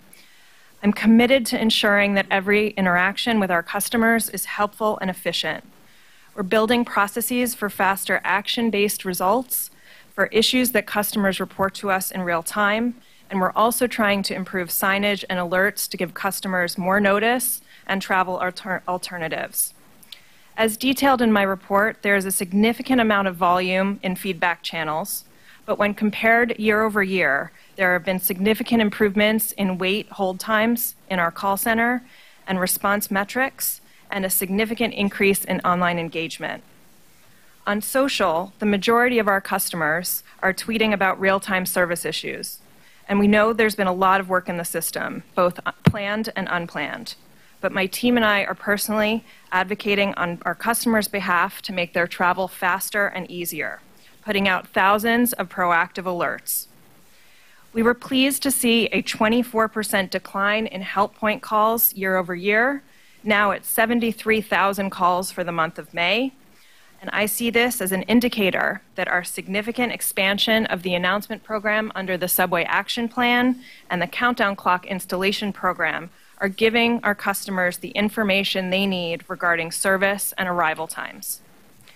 The Strategy and Customer Experience team has also significantly expanded our efforts to meet with and connect with the public, both in person and online, speaking at 9 community board meetings this month, hosting 3 town halls, and conducting our first ever Facebook Live chat. Thank you, Andy, for doing that. In the coming months, we'll be reporting to you on plans and actions that will improve the customer experience. And to ensure we're on track, we'll be reporting customer satisfaction research scores in the fall. I know this is the first time you're seeing this data, so I am happy to answer any questions or make any modifications for future reports. Thank you. Are there any questions? I'm trying to find it now, but there seemed to be a huge wait time for people who called in with complaints. Correct. We're averaging in May 3.2 minutes of hold time. That's a significant increase from last year when it was 6.5 minutes in hold time. And it's a question of budget. We have how many call operators there are? I believe there are around 40, but I'll check with my team and confirm that. There's different times and staffing limits per peak hours. There are also some overnight call answers as well. So 50% reduction. I believe in the Fast Forward plan, we have another 25% reduction in hold times committed for 2018. And most of those, when you look at those calls, are people actually calling from, or a large percentage of those people actually calling from a transit situation as opposed to just seeking information for the future? Yes, so they're using our help point system when they're on the platform to ask for information, but we also have a number of people who are calling about escalator elevator maintenance and service, correct routing if a particular area is blocked because of planned work. Mr. Jones. Yeah, pursuing that a little further, do people get a response when they get on hold of how long they're going to have to wait? They do not currently, but we are upgrading our system and our technology with our partners at MTA to reform call center technology. But that is a certainly thing on my list as an estimated wait time, as well as reforming the call tree. Currently, you know, in all honesty, it's confusing. So we're working on clarifying the options that people can hit to get to a customer service representative, as well as updating to modern wait time technology. I would also suggest that many of the for-profits are using a system where if you can't wait, you'll get a call back at a time certain. Yeah. I think everything we can do to give people a sense that you're not just ignoring them and keeping them on hold so you go away would be useful. And I think technology has moved here, and anything you can do that sort would help. Yes, but our response times on social are significantly faster currently than they are at our call center. So even telling people that they can, you know, tweet at us instead of waiting on hold is a significant advancement. Mr. Merdler. Mr. Mayor, am I correct that this is a different call center than the one for paratransit? You are correct. Well, then let me be sure to congratulate you. People are using it more. In my community board in the Bronx, they are specifically commenting favorably upon the improvement, and I thank you for that. That's great news, and I'll pass it along to the team. They're extremely hardworking, so I will do that. Thank you. Is there anything else you wish to add, Ms. Meyer?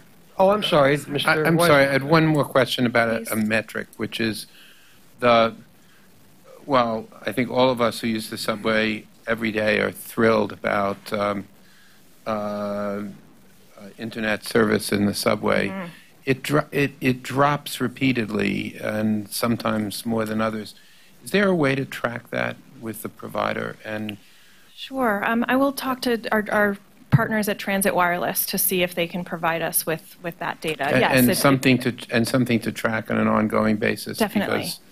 Definitely. But I also think it has significantly, just you can see the number of people that are reaching out to us through social. It's because they can now use their mobile devices while on trains and on platforms. And our customers are also an amazing sort of QA feedback loop for us in the rail control center and to give feedback to our partners at subways and buses and paratransit. So we welcome and ask our customers to keep reaching out to us. Yeah, and since that's an outside provider, just the reliability of Wi-Fi service is really an important thing to maintain. Definitely. Thank you. Thank you. We do lose connectivity as we leave the station and go into a tunnel, right? Yes, we do. Well, that's good to remind ourselves of, because we're at the station for a relatively brief period of time unless something bad happens. And then we're in the tunnel. Well, that's the time when connectivity drops, you really get angry. When you're in a station and connectivity drops and something really bad has happened, that's exactly right. For less than a minute, it's hard to keep track of, but you're right. But it's also important, right? So with our partners at Transit Wireless, we're also talking about specific cell phone providers that are working on improving their cellular connections while in the tunnels. So it's helpful for us all. Okay, we're ready for the safety report. Mr. Heyman. Thank you, Mr. Chairman.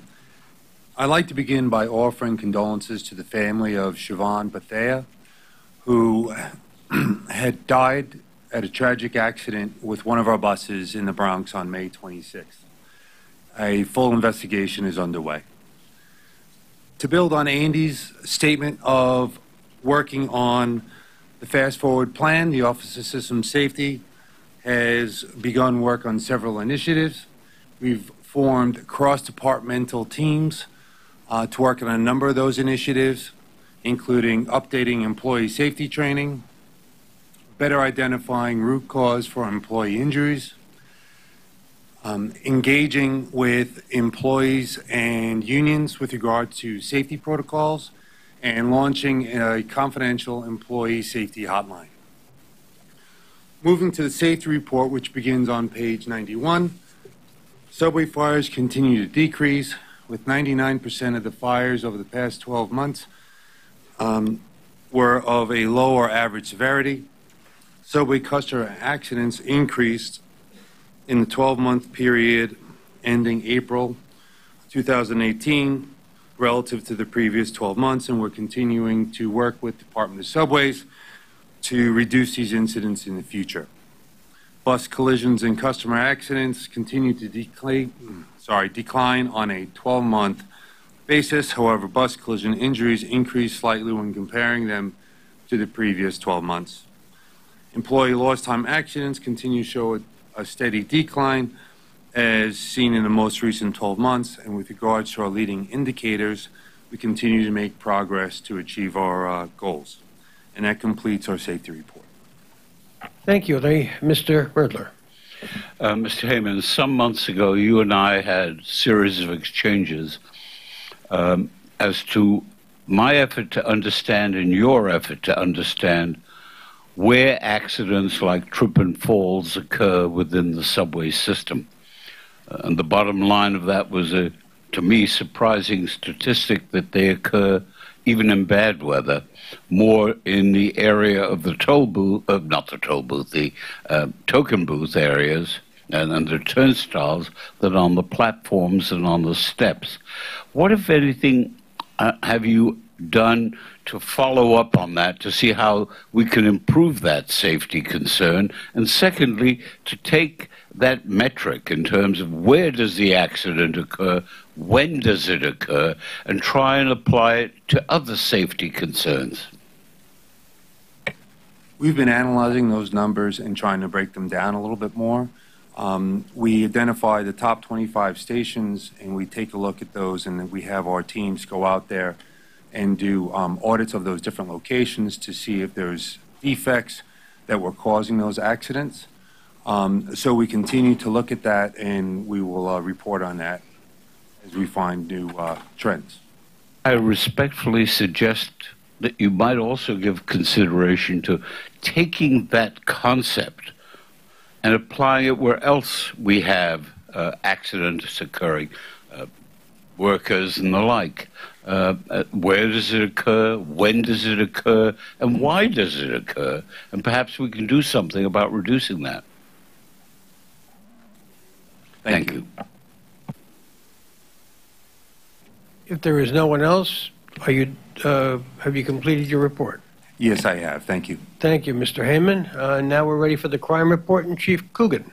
Okay, good morning. I'm pleased to report that total major felonies were down within the subway system year-to-date, with 55 fewer incidents as of the end of May. There were 954 crimes versus 1,009. As of the end of May year-to-date, there was 24 additional robberies, with 193 versus 169 that occurred during the same period last year. For the past 2 weeks, though, we've decreased that. Instead of 24, now we're up 13 robberies year-to-date as of this morning. Grand larcenies were down 8.8% with 60 fewer incidents, and felony assaults were down 8.3% with 12 fewer incidents. During the month of May, crime was even when compared to May of last year at 212 crimes. There were 3 additional grand larcenies and 3 fewer felony assaults for the month. Year-to-date, 41% of the total major felonies occurred in Manhattan, 30% in Brooklyn, 16% in the Bronx, and 13% in Queens. I'll provide a brief update on some recent sex offense cases in transit. This past Wednesday, June 13th, our transit special victims investigators arrested 62-year-old Roberto Remedios for a pattern of public lewdness after 3 incidents in which he committed lewd acts aboard the train. The incidents date back to April, and we thank everyone who shared his photo on social media as we sought to identify him. Remedio has 12 prior arrests, including 1 for sexual abuse and several for theft of service within the subway system. Last Thursday, June 14th, Detective Marquis Cross, the field intelligence officer in District 4, observed 61-year-old Davis Williams using a cell phone to record under a woman's dress as she walked up the stairs at the 14th Street Union Square train station. During the investigation, subsequent to Williams' apprehension, Detective Cross obtained video evidence that captured him taking illegal recordings of 3 other women. Williams was charged with 4 felony counts of unlawful surveillance. It is also worth noting that Williams is a registered Level 3 sex offender. Finally, on May 3rd, the Transit Special Victims Squad arrested 23-year-old Navindra Ram for a pattern of forcible touching. He was charged in 3 incidents, including 1 in the subway. Our detectives and the members of the 112th Precinct worked together diligently to make an arrest after quickly establishing there was a pattern of crimes pointing to the same perpetrator. Ram has 26 prior arrests, including assault, criminal contempt, trespass, and evading the subway fare. He was charged with 3 counts of forcible touching. Note of thanks to our MTA partners who continue to work with us to encourage and make it easier for victims of sexual misconduct on our subways to come forward and initiate investigations. With that, I welcome any questions anybody may have. Questions of Chief Mr. Jones. Chief, I don't think you'll be surprised. I'm coming back to an issue that I've been very concerned about since I heard a report that in at least 2016 there had been 140,000 stops and 30,000 arrests, over 90% of whom were black and Latinos. I'm pleased to see in your report there seems to be a significant drop in those. But I have asked again and again about a breakout by station, the number of tab summonses and arrests.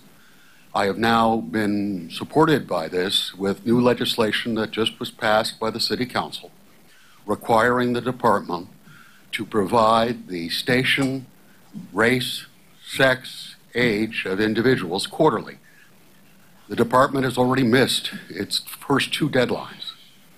I bring this to you here because as a fiduciary of a system where this inequality may be persistent, I feel we have a right as a board to have a full explanation of why we're not receiving information, why the public is not receiving information.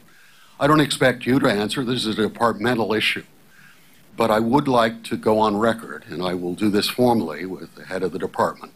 This ordinance was signed, obviously, from the council, but signed by the mayor. This is now force of law.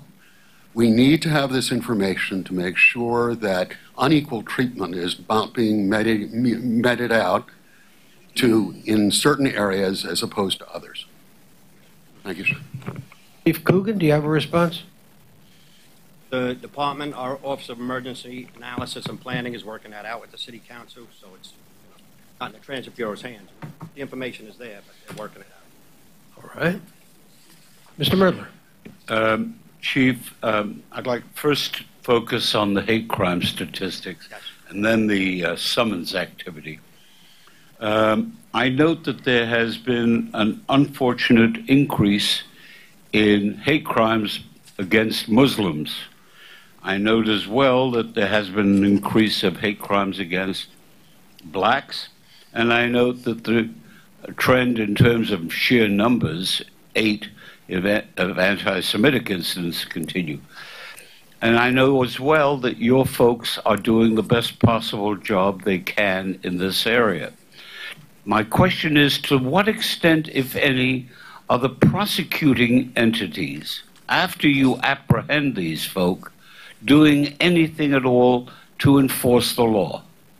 Or is this just another Vance abdication of authority? I mean, as you said, we do have increases in certain categories. We are showing a decrease, from 30 down to 17 for the year. Like I said, we take these things very seriously. When an arrest is made either by us, or the Hate Crimes Task Force, if it's made by us, the Hate Crimes Task Force enhances the case, and we make calls to the prosecutors, obviously, to make sure that it's prosecuted, vigorously. So it's taken very seriously by us. I feel that the prosecutors take it very seriously also. Then let me move over to the summons activity. I noticed that in May, as compared with last year, the summons activity is significantly down. To what extent, if any, has that downward activity in any way been caused or impacted upon by the announcements by certain prosecutors that they're not going to do their job anymore. Has that had any impact? I mean, the decrease is fare evasion. So the summonses, if you look at certain categories, the summonses were up. The decrease is fare evasion. But all these summonses here are down, am I correct? Looked in the whole. Total arrests, total summonses, total TABs. Yes, on that, yes. Thank you. But it's like I said, it's mostly, if you look at the decrease, it would be fare evasion that, makes up that decrease. Correct me if I'm wrong. Doesn't the department have a legal bureau where in years past the department used to prosecute crimes in the old magistrates and other criminal courts? Am I wrong? There was, yes. No, you're right. So that there is available somebody to fill the vacuum left by, for example, District Attorney Vance's abdication of authority. That would have to be worked out by the department. Right. Thank you. Okay. If we're done on the crime report, I'll turn to Ms. Patel for the transit and Staten Island Rail finance reports. Good afternoon. Preliminary April 2018 fare box revenue of $367 million was $10.8 million below budget. Operating expenses exceeded the budget by $20 million. Ridership totaled 191.4 million for the month of April, which was 8 million or 4% below the budget. New York City Transit has experienced different ridership trends among the different modes. For subways, years of ridership growth leveled in 2016 with declines in the off-peak and weekend periods, in part due to the competition from the transportation network companies. In 2017, the increase in construction for tunnel and station work and the partial closure of the Myrtle Viaduct impacted ridership for a decline. Preliminary data indicates the declining ridership trend has continued in the early months of 2018. Bus ridership has seen a longer-term trend of ridership declines and a 5.6% decline in 2017. Based on preliminary data, the negative trend has continued in the early months of 2018. Transit systems nationwide have been experiencing similar ridership declines, including Chicago, Boston, San Francisco, among others. As we implement the Fast Forward plan, we hope the initiatives will help increase ridership in a more positive direction. That concludes my report. Mr. Glucksman. Thank you. Staten Island ridership, we're only collecting fares at 2 stations, Tompkinsville and St. George. Is there any chance that we might get more ridership if the investment was made to put fare collection at other stations as well? It seems like a lot of people might be getting free rides. I can answer. Okay. I was going to say, I mean, so ridership versus revenue. We have the ridership. They are riding for free, which is the fare policy that's been in place since MetroCard was put in on those. But not to collect fares at Great Kills or off the Kill. I mean, in these stations, I mean, are we losing? Would be there an ability to catch more revenue if we had fare collection in those stations? So I understand that in the past the decision has been made not to install fare control areas because of the investment that would be required to do that relative to the revenue gain that we would pick up on Staten Island Railway. As we move forward with new fare payment, there may be opportunities for us to reconsider some of those analyses and decisions that were made in the past, although there's been no such decision at this point. All right, thank you. Mr. Weisbrot. You know, ridership on the subways and buses has been declining for some time, and I'm just wondering if we're analyzing the reasons for that and comparing it to other major transit systems where, as I understand it, ridership has also been declining for some time. And it would just be helpful. I think for the past year or so, we've largely assumed, or at least I've largely assumed, that ridership was declining, particularly on the subways because of the experience and the conditions on the subway, but there are larger forces, as we know, at play as well. And I'm just wondering to you, Mr. Byford, or to just generally maybe to Mr. Mulligan, what we are doing to analyze the decline. Thank you. Thank you for the question. And I'll take it if I may. Colleagues are welcome to contribute. This is familiar territory to me. In my previous job up in Toronto, that same debate is very much alive at the moment because the TTC, after years of increases in ridership, plateaued in sort of 2016, end of 2015, 2016, and has just experienced its first decrease. It's also on a more macro scale, something that is a phenomenon across certainly North America, with the exception of, from memory, Vancouver and Seattle. They've added a lot of service, certainly in Vancouver. So we're certainly not passive to this. This is something that is attracting attention at APTA because there is a phenomenon across North America, and certainly for transit. My understanding, by the way, is London and Paris as well? London, I believe, is. I couldn't answer for Paris, actually, unless anyone knows. Anyone know Paris? But anyway, the point I was going to make was we're certainly not passive to this, and we will be giving you a detailed presentation next month. That was already planned. July being the midpoint of the year, we will be doing a detailed analysis of ridership, what we believe the underlying trends are. We'll make sure to factor in some external analysis of what's going on in other properties. And certainly, we're not just going to content ourselves with that analysis. Again, Fast Forward is premised around understanding what is turning people away from riding transit and arresting that and reversing that. And that's certainly the primary premise of the bus part of the Fast Forward plan. Before a question from Mr. Albert, I want to remind the committee we have a whole lot of agenda yet to go.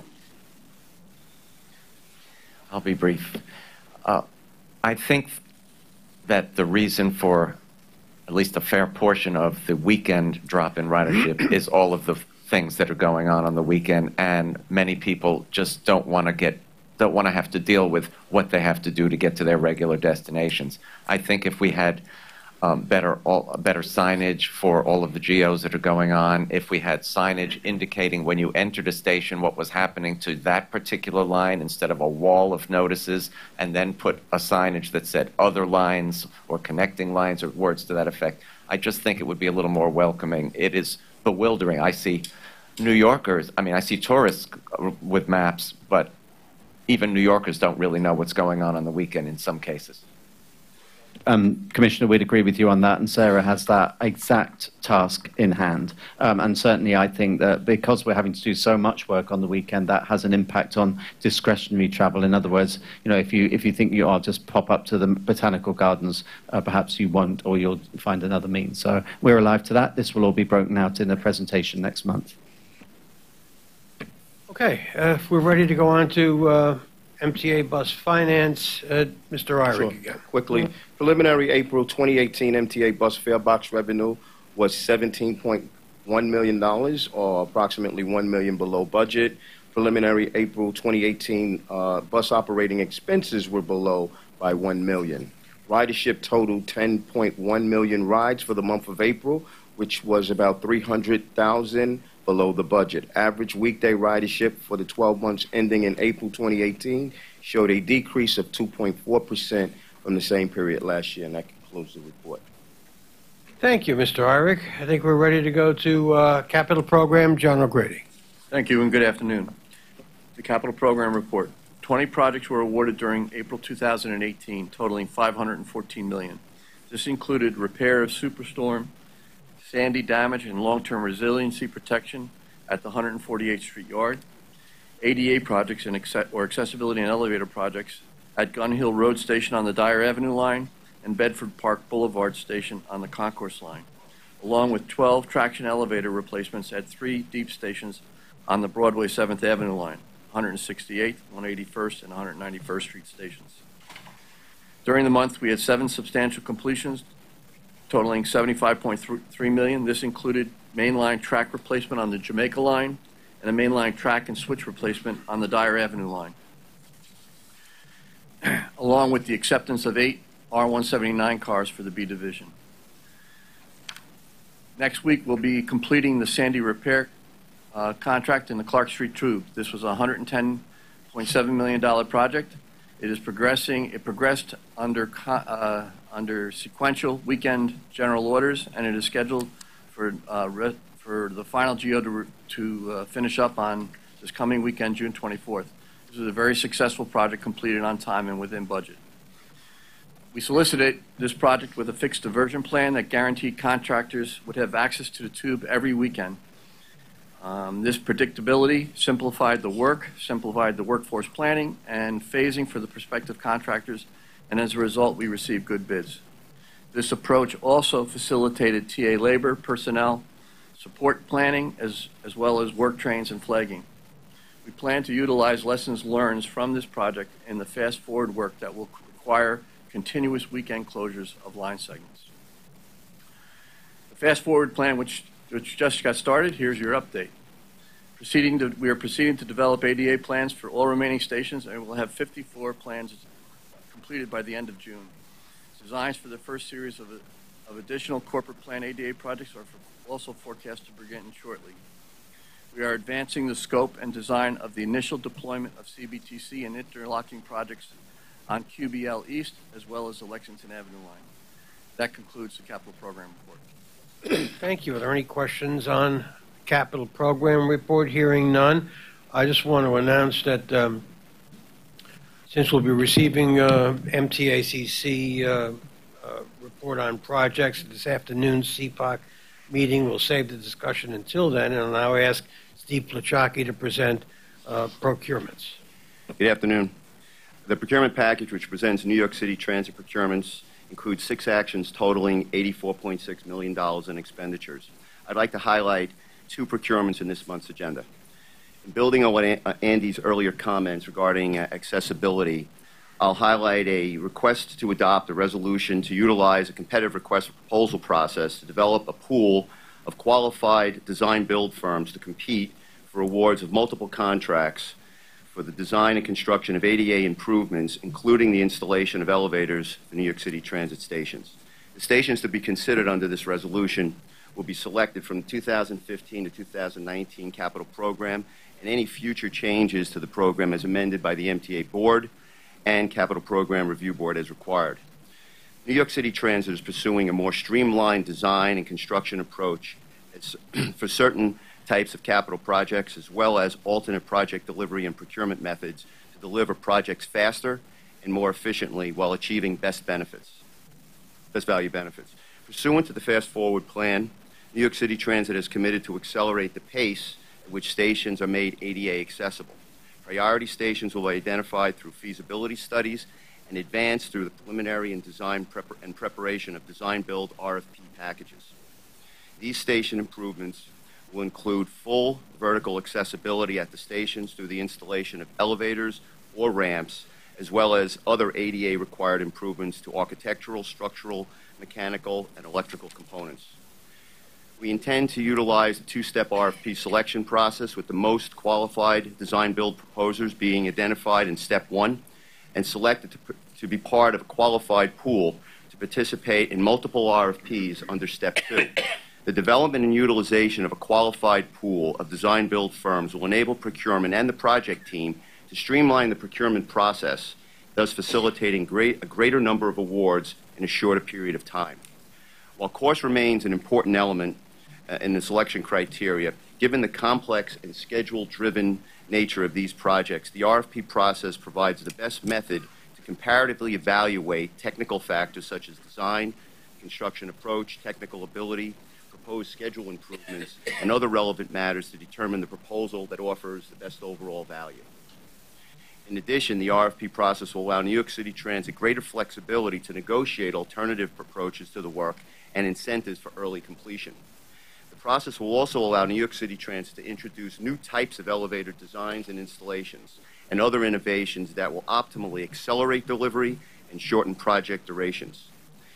The second item I would like to highlight is a competitively solicited contract for the Integrated Service Information and Management B Division, also known as ISIM B, Module 3, to ARINC Incorporated in the amount of approximately $68.5 million with a term of 53 months. The contract also includes 3 different levels of maintenance support for up to 14 years. I highlight this as it demonstrates a commitment to evaluating life cycle costing and ensuring maintenance coverage is available throughout the useful life of the system. The pricing for the maintenance options, 3 of them, $30.8 million, $15.2 million, or $7.9 million, are not included in the total amount as a separate approval for funding, and approval will be sought prior to the exercise of the option. New York City Transit's rail operations are managed as 2 separate divisions, the A Division with its lines and trains designated by numbers, and the B Division with its lines and trains designated by letters. Much of the B Division signaling system is not yet modernized, and therefore the source of exact train location information is not currently uniformly available. Service monitoring and control of the B Division is currently performed in a distributed fashion at local field locations and at the RCC, or the Rail Control Center, which provides incident management capabilities. The purpose of the ISIM B project is to provide consistent and timely information regarding the B Division service to staff and customers. Work under Module 3 at the RCC includes the installation of a 10-foot by 166-foot large-scale display, a data warehouse, and workstations. The large-scale display will provide train location information and visibility to the entire B Division at the RCC. And the data warehouse will collect and make available information from 22 different systems to allow for analysis and report generation. The project also includes modifications to existing programmable logic controllers at approximately 26 field locations to provide additional indications to be sent to the RCC. The procurement was conducted as a competitive request for proposal, and 2 proposals were received, one from ARINC and the other from Siemens Industry Incorporated. Several rounds of negotiations were conducted with both proposers, resulting in both proposers submitting best and final offers. Best and final offers from ARINC and Siemens were reviewed by the selection committee in accordance with the selection criteria, and ARINC was unanimously recommended for award based on its superior technical rating and lower base and optional pricing. Throughout the process, the selection committee ranked ARINC technically superior to Siemens and determined that ARINC's proposal offered New York City Transit the best overall value. ARINC's pricing is considered fair and reasonable based on the competitive nature of the procurement, as well as a comparison to the estimate. I request your approval of all items on the agenda. For any discussion, may I have a motion to approve? Second. Is there any discussion, questions, comment? Here? No. Of course. Mr. Greenberg. Just on number 1, briefly, Steve.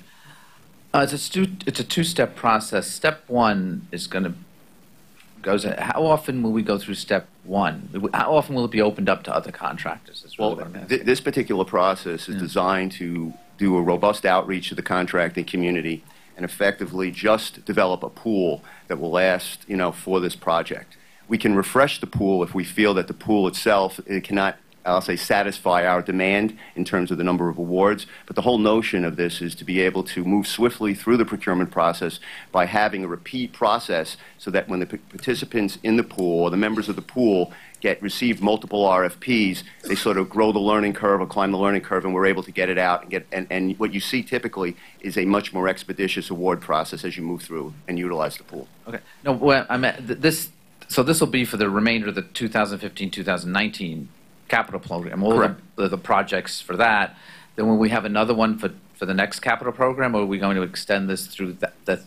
Will we open the pool then? Yes, we will. So that's the idea. Is for each the idea long term is to look at each capital program and do this kind of thing. Is this only for ADA projects, or will it be for the larger station renovations? We're deploying this. As you know, we utilize this a similar process for the ESI program, which was very successful in terms of again having the companies become familiar with the process. We also frequently debrief the participants to tell them what they can do better, and they really appreciate that. And we saw, and we expect to see on this, an improved submission of the proposals as they gain a greater insight in terms of what the committee would be looking for. Okay, thank you. Okay, if there's nothing else, do you have something, Mr. Glucksman? Your microphone is on.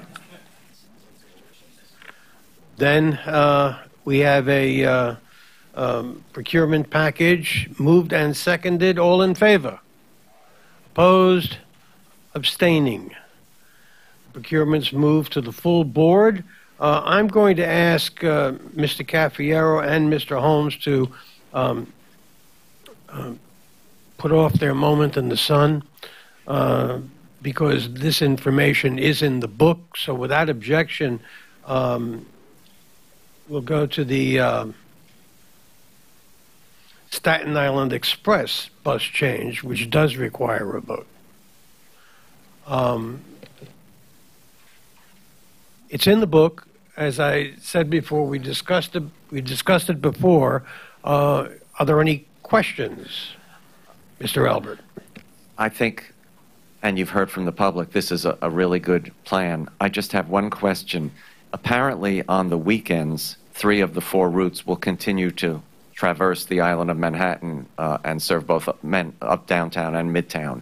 Are you going to be watching that to see how that progresses and if the buses are getting unnecessarily delayed as the weekday routes are? We'll both monitor and work closely with New York City DOT on a number of traffic issues that we hope to address with this. Thanks.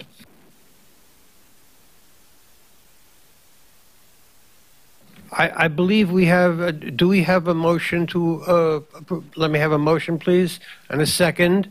If there are no other questions or comment, all in favor? Opposed? Abstaining? This Staten Island Express service change will then move to the full board. There are other service changes, City Transit, that are presented for your information. Are there any questions on them? I have just a procedural question. When does a service change require a vote, and when does it not? That's a very interesting question. Staten Island did. That I can see, yes. But would you like to yes. answer that question, Mr. Caffiero? Yes. So the board approved a policy a number of years ago that we follow that defines major versus minor service changes. Major require a public hearing and a board vote. Minor are presented for information. And what defines major are if more than 25% of the route is affected, which clearly was the case with Staten Island, more than 1 hour of span in terms of reduction, or a new day of service on a weekend, for example, which also was included in this proposal. And I think also 25% or more of the volume of service on a route, so frequency adjustments that were 25% or greater. So those are the criteria. Forwarding guidelines. Correct. Remember this discussion years ago when I first joined the board. Thank you. It reminds me of major modifications and minor modifications, something I believe, Mr. Chairman, you're well familiar with. I've heard them once or twice. Okay. Then are we ready for follow-up reports from President Byford? Thank you, Mr. Chair. 2 standard reports in this TA book, and they are the MetroCard report and the transit recidivism report for the first quarter of 2018. I'll just pause, see if there's any questions. Henley, do you want to make the recidivism report? Do you want to add anything to it? I think it's in the book. I think it demonstrates that there was an increase in arrests of transit recidivists in the system in the first quarter, which is helpful to focusing on addressing this problem in the system. Given the lateness of the time in the meeting, I will defer to my next report. Any additional comments? This was a priority of this committee and of the board, so I appreciate your efforts here. Thank you. Is there anyone else? Anything further to add? No, and other than outstanding items, we're pretty much up to date with outstanding business. We track that very closely. We still have on the outstanding list the 1-year SAP progress report. which we will provide in September. And as I said earlier, we will provide the detailed analysis of ridership trends and the impact upon revenue at the next meeting, i.e. the July meeting. Thank you. Thank you. We've completed the agenda. May I have a motion to adjourn? Second. All in favor? We are adjourned. Thank you.